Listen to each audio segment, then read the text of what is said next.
Hello, everyone, and welcome to Crossing the Line, the newest podcast that's brought to you by Checkered Flag Media.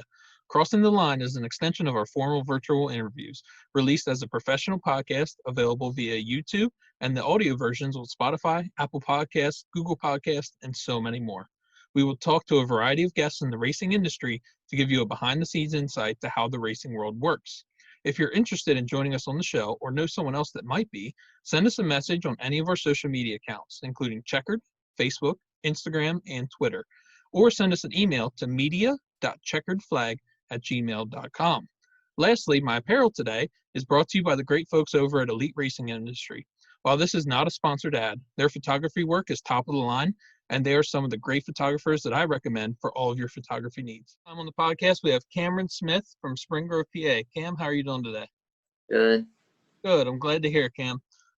So I want to start right off the bat with your history in racing. People are starting to hear about you.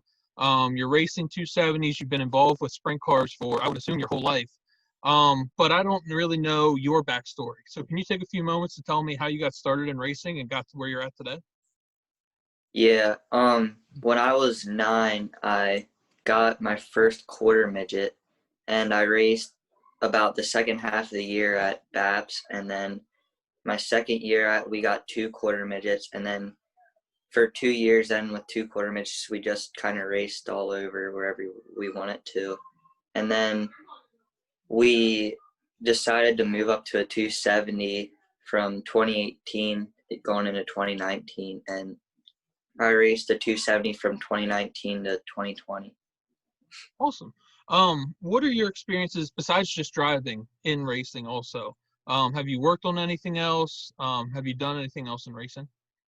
Yeah, actually my uncle Tim Glatfelder, he races 410s, and I help with his car a lot too. I help wash it, and I help at the track and at the shop every now and then. Awesome. One thing I have to ask, I've known Tim for a very long time, and I don't even know if I told you the story, but it actually goes back to, I guess I was in kindergarten, and Tim's a little bit older than me. He might have been in 4th or 5th grade, and we actually rode the bus together. So I've known him for a very long time. So what has been your experience of working with Tim and on his car? It's just it's cool. He teaches me all the parts and what they do, and he just kind of helps me get ready for when I'm in a sprint car, and just kind of shows me around and what each part does, and just helps me and shows me what to do. That's awesome. And that experience and that help is going to help you in the long run, because I know Tim is very knowledgeable and he's a very good guy to work with. Yeah. So I'm sure you can butt heads sometimes, but you all can. So awesome. With that, with working on Tim's car, is there anything like any particular job that you have? I know you said you wash it and help out at the shop a little, but anything else that you do at the track or anything you're responsible for? Yeah, we every now and then they'll give me a job or something to do at the track, and then I don't know, they just give me jobs every now and then. Me and Tim will be working on my car, and we'll decide to go to his shop, which is at his crew chief's house, and we'll go and just work on his car for a little bit, and it's kind of different every time. That's awesome. That's a good learning experience too, to, I would say, not just focus on just one thing, but to do multiple things in different parts of the Yeah, car. Really going to help you out. yeah. Um, what is your favorite thing? And I'm branching off that a little bit. I know I see you at the races all the time, not only when you're racing, but working on Tim's car as well. What is your favorite thing about being at the track and working on a 410 sprint car? Well, it's just cool because I get to do something a lot of people dream to do, and it's just kind of normal for me, and I was born into it, and that's kind of cool, which is cool because it's just something cool to work on, and it gives me more than just school that I can do. That's awesome. Gives you something else to focus on and put some Yeah, energy into. Cool. yeah, And I know it something. keeps you out of trouble because racing is such a time commitment. You don't have time to get into Yeah, anything else. yeah, So awesome. I want to transition a little bit in talking about racing 270s. I know you started, was it at the end of 2018 or maybe halfway through the year you started? No, I started the beginning of 2019. Okay, beginning of 2019. Okay, sorry about that. Beginning of 2019. So you started racing in. So what has your experience been like racing 270s? It's been cool. It's like a lot of nice people race 270s, and they race cleanly, and they'll talk to you after the race about it, and it's just kind of a community type thing where everyone is friends with everyone else. It's cool. Awesome. And what is it? And I've had a couple different people that I've interviewed that have explained to me that racing 270s has been one of the hardest types of cars they've had to race. So what is it like to actually be in that cockpit and race a 270 micro sprint? Well, it's obviously racing's hard in general, but on top of that, you have to shift 4 times a lap, and that's a handful too, especially like if you're racing 3 wide or trying to pass someone. It's hard to do, and one hand's on the wheel and another one's on the shifter. That's awesome. Do you have like a wing slider or shock adjusters or anything like that in your car as well? Yeah, I have a left rear and a right rear shock adjuster, and then I have a wing adjuster. Okay. So I'm trying to imagine not only are you focused on the cars around you, not only are you focused on running your race, but you're also adjusting your wing to make your car looser, tighter, depending on track Yeah, conditions. You're also adjusting your shocks. You're also shifting. You said 4 times a lap. And I know sometimes if you lug the motor or something happens, you could be shifting 5 or 6 times a lap. So yeah, imagine it's a handful. yeah. A lot of times you get a quick second to adjust a shock or maybe move your wing real quick at trailways with the real long straightaways. It's pretty cool. That's awesome. Um, Speaking of that, I know you've raced the trailways. I've seen you race at Path Valley. What other tracks have you raced at in your career? I raced at Lanco once. I raced at Greenwood Valley about like 2 or 3 times, and I raced at Linda's a lot of the time in 2019, and we kind of more focused on trailways, and they raced a lot more in 2020. But those are really the main tracks that I raced at. Okay, so you've kind of been all over central Pennsylvania to some of the hotbed micro sprint tracks. Um, Yeah, that's awesome. And I know from my personal experience and with running the Mason Dixon 270 series, I've seen so many drivers and seeing them branch out to other tracks like you have has made them better drivers. So yeah, it's cool. Like it's a cool experience. Like a lot of tracks, like some are longer, like trailways, or some of them are like circles, like Lanco and Path, and it's just cool. It's a cool experience to run different types of tracks for like when you're older and like you race a sprint car or whatever you do. It's cool. Like it's like racing the Grove and Lincoln, like 2 different tracks. It just kind of gets you ready for that. yeah, I agree. Now, I gotta ask, do you prefer shorter tracks like the bull rings, like a Path or a Greenwood, or the bigger tracks like trailways? Uh, I like shorter high bank tracks. I think it provides a lot of good racing and a lot more side by side stuff. Okay. Yeah, they're definitely different, especially with the 270 too. So the funny thing is, I was always when I raced 270s, I was always better at a shorter track like Path, but I enjoyed racing at a bigger track like Trailways better, just personal preference. Yeah, I'm So kind of. it's really weird. I was really good at trailways, but I enjoyed the shorter tracks a lot better than like big tracks like trailways and stuff. hmm Yeah, it's funny how it works out, but it's definitely different to race at both of those types of tracks. Yeah, Um, I would even say I know Path Valley is a little bit bigger, but comparing like a Path Valley that's very banked and a little bit wider than like a Greenwood where it feels like you're turning the entire time, it's such a different experience going from one to the other. yeah, it's pretty cool. Now, have you ever done a double in a weekend, raced on a Friday night and a Saturday?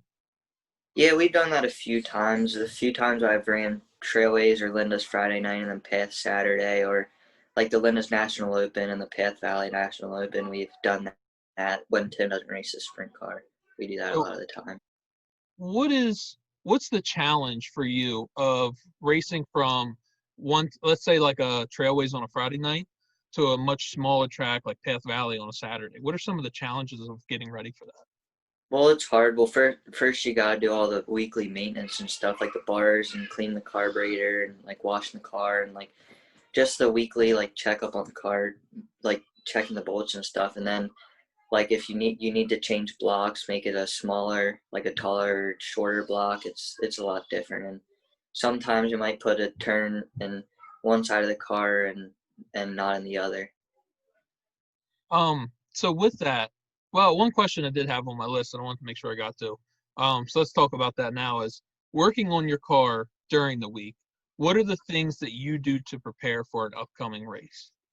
Uh, Usually we wash it Saturday morning after the races or Friday night after the races, and then I do the bars. We clean the carburetor, and then obviously there's like other things like throughout the week.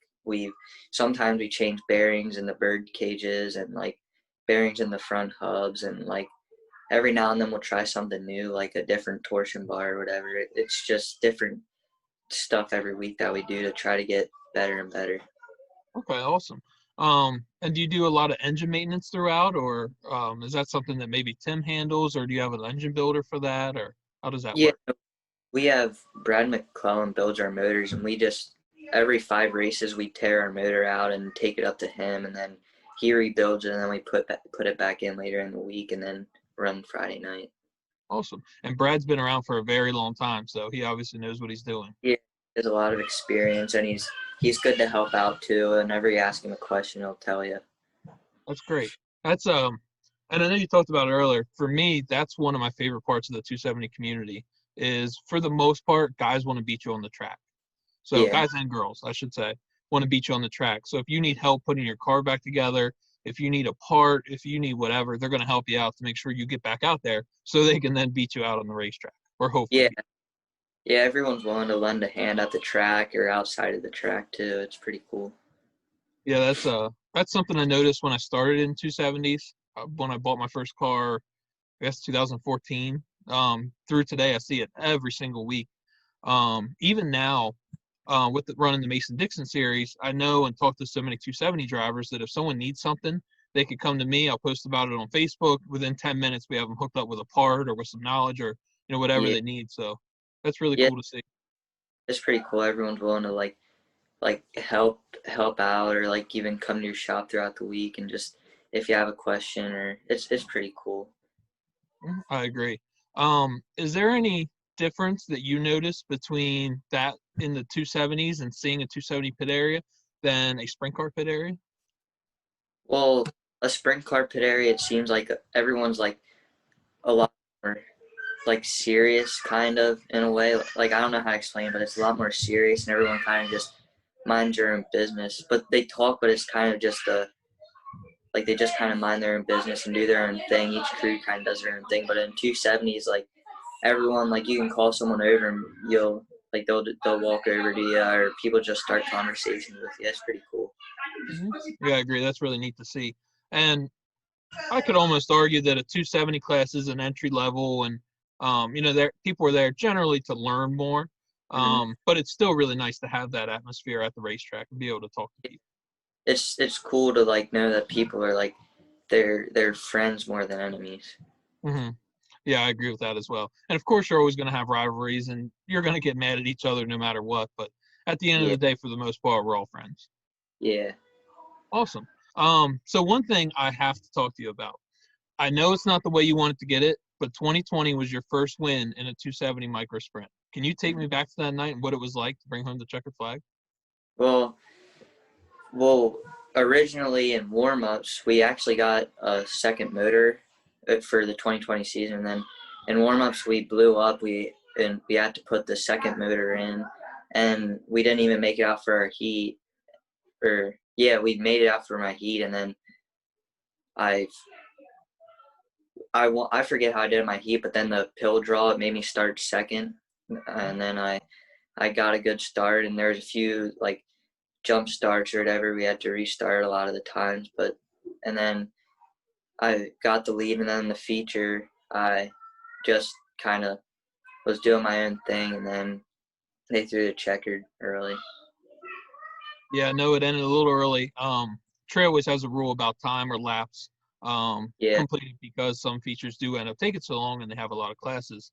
So I know it's probably not the way you wanted to win, but at the end of the day, you did what you had to do. You were first when they threw the checker flag on the race, and you won it. So that was really neat to see that night. Yeah, and it was. I still wish even if I didn't win, I still wish it would have been 20 laps. So it would have just been a fair race. But because I don't know, like it would have just been cool. First of all, to run 20 laps, and then just to win like normal and not even have to have that pressure on you, would be cool. But it's still cool to even have a win in 270s because it's our division. I agree. And there's been guys that have been racing it for longer than you've been alive. I mean, there's been guys that are racing it longer than I've been alive. Yeah, So to go out and beat them. yeah. Tim says a lot of the people he remembers, like he raced quarter midget like Nick and Pete Skis. He said, I forget which one I forget which one, but the one raced quarter midgets and his dad raced micros 270s, and he still races 270s to this day, and I race against him. It's Mhm. pretty coul. Yeah, to say yours just as fast and you beat them is really neat. Yeah, Another good example is Brian Marriott. He races with us weekly at Trailways. And when I interviewed him, I found out that he started racing dirt bikes first, but started racing in 1992, which is the year I was born. So that yeah, was pretty incredible. yeah. Stuff like that's cool to find out and stuff is pretty cool. Yep, I agree. I could tell you, I get running the Mesa Dixon series. I get nervous at our shows because I don't want guys to get hurt. And if guys start rubbing and banging, and I don't want them to get no fight or anything like that to happen. But the racing wise, it doesn't matter to me who wins. I just want to see a good race. Yeah, And the night that you were leading and those caution flags kept coming out and you were still in the lead, I was actually on the edge of my seat, nervous for you that night because I wanted yeah, to see you do that well. yeah. I was really nervous inside the car too. Like under cautions, you're panicking, but like once you go green, you just kind of forget everything and just try to be as fast as you can. But a lot of times there are so many cautions, I just like kind of was like panicking inside the car. I can only imagine the pressure. Yeah. Um, Now, when you're out there and when you go green, what are you thinking about when you go around the track? Is it like a mark that you're trying to hit? Are you looking for moisture and you're adjusting your line? Are you thinking about the cars behind you? What's going through your head? Well, I just like kind of if I'm faster than the guy in front of me, obviously I'll keep running the same line. But if he starts pulling away from me, I'll start running different lines. I'll start entering earlier, later, and exiting lower, higher, and it's just a constant process of how you could be faster and how you could gain the tenth a lap. Hmm. No, that makes sense to me. Um, Now, do you, let's say you go to a different track, like let's say you go from Trailways to like a Greenwood. Are you trying to run the same from track to track? Like, are you trying to skirt around the bottom the entire ways, or are you going to look around depending on the track itself? Well, a lot of times it just depends on the track. Like I remember a few times throughout the year I like trailways is like right around the bottom all the time, but like a few times at Path or Linda's you have to run the top, or even at Lanco you have to run the top a lot of the time. Okay. So I guess it would depend on the track then that you go to, Yeah, how you're going really to. whatever you think is fastest and wherever you feel the most comfortable is usually where I run. Awesome. Um, Now I have to ask you. I know I saw on Facebook that your 270 was sold. Hmm. I've heard some rumors about things going on for next year. So can you reveal to us what are your plans for 2021? Uh, Tim is well, and my mom, Tim and my mom are gonna buy me a 358, and we're gonna put it together his spare car, and I'm gonna run 358s at Trailways and sometimes Lincoln near the end of the year. Wow, that's awesome. That's really Yeah, cool to see, and I'm happy that you're getting to move up through and do what you want to do. yeah, it'll be pretty cool, especially since like there's so many big names in this sport, and especially it's cool to race a sprint car in general. I've always dreamed of it, and now it can finally happen. That's great. When are you planning on coming out? Beginning of the season, or maybe sometime a little bit later? No, we're gonna practice at the beginning of the season before actual racing season starts to get a few laps under my belt, and then we're actually gonna race at Trailways whenever their first race is, and then just race whenever we want to. Whenever Tim's not racing, I'll race, or however it'll work out. I'll just try to race however many times I can. Hmm. No, I completely understand that. And I have one final question for you. what are your goals for the future? Do you eventually want to replace Tim in the 69 410? Do you want to go on to other things in racing? What are your plans? I don't know. I just kind of want to race. I mean, it'd obviously be cool to race a 410 or like be in the World of Outlaws, but I'd just be thankful to race a 410 at Lincoln Weekly. It's better than a lot of people have, and you like just got to be grateful for that. Awesome. Well, I wish you the best of luck. I know I've been following your career for a while now, and to see your improvement over the last few years has been amazing. And I can only imagine where you're going to go in the future, especially with a coach like Tim behind you. I'm only expecting good things from you, so I'm really excited for it. Yeah, I'm pretty excited too. So awesome. Well, thanks for your time, Cam. I really appreciate it. Before we go, can you tell us who are your sponsors and supporters that let you and Tim get to the racetrack every week? Um, well, first off, Tim's business is because he and my mom's because they really like provide a lot of a lot of the race team is Finish Line Auto Sales and Charisma, and then SA Meckley and FK Roddens and EGI Auto Wraps, and there's just a lot of people that aren't even on my car that help out outside of racing, just normal people that just every now and then just offer help and help us out at the track. Awesome. That's really cool to see. And that help is going to be so important as you move up through, especially when you get to a 358 sprint car. Yeah, That's really what's going to get you there. So I'm glad to hear it. yeah. All right, Cam. Well, thanks for the time. Best of luck in 2020, and I'm looking forward to seeing you at the track next year. All right, see ya. Thank you.